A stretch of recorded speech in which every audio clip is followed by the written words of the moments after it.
وين بدك تذاكر يا سعيد؟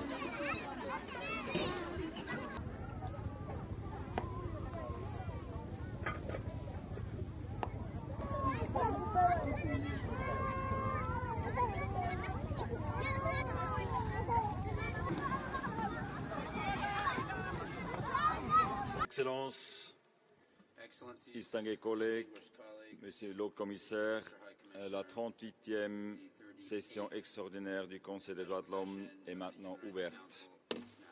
Permettez-moi de rappeler quelques éléments. The atrocities that are unfolding in Al-Fashir were foreseen and preventable, but they were not prevented. They constitute the gravest of crimes. On behalf of the Special Council of the United Nations for the Prevention of Genocide.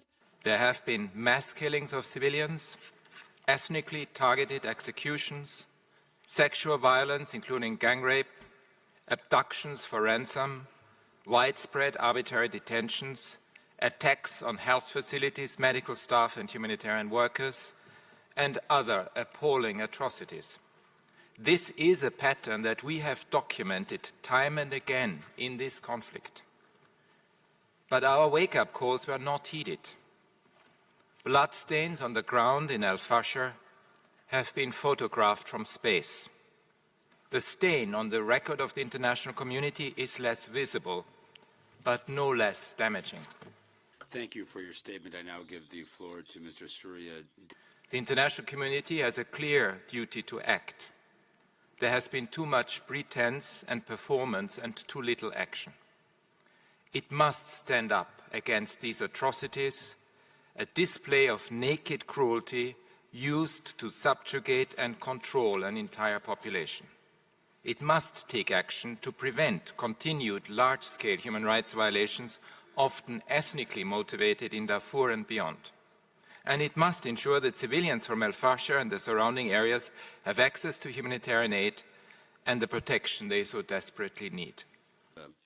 The chair of the Coordination Committee of Special Procedures, The international community needs to take action against the individuals and companies that are fueling and profiting from this war.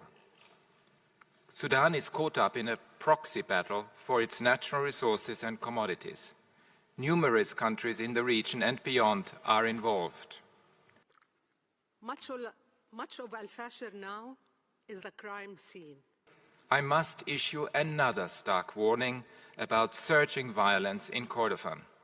All the signs are there: bombardments, blockades, people forced from their homes, a despicable disregard for civilian lives. Kordofan must not suffer the same fate as Darfur. International law must not be shredded before our eyes, and the suffering of the Sudanese people must end. Thank you for your statement. I now give the